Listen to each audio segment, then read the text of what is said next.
The Fairy Dust. Rayansh and Ira loved spending time with their grandpa in the garden. They saw how much he loved the plants and how much effort he put in to take care of them.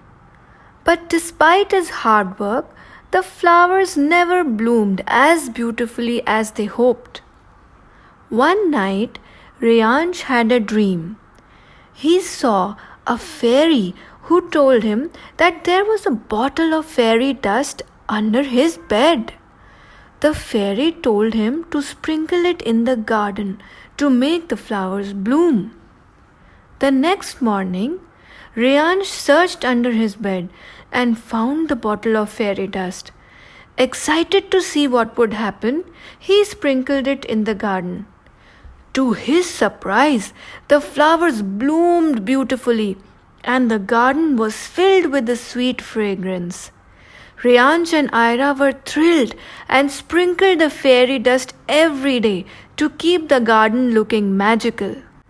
However, after a few days, they noticed that the flowers started to wilt and dry up.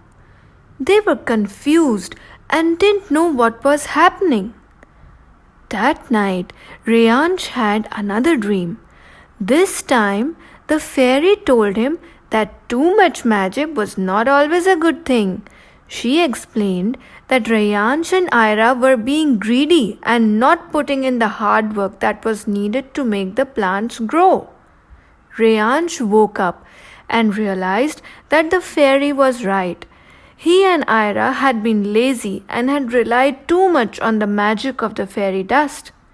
From that day on, they worked hard with their grandpa to take care of their plants, watering them regularly and making sure they had enough sunlight.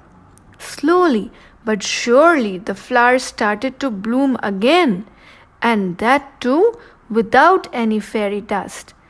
They were not as magical as before, but they were beautiful nonetheless. Rayansh and Ira learned that there was no replacement for hard work and that even a little bit of magic could not make up for the effort needed to make the plants grow.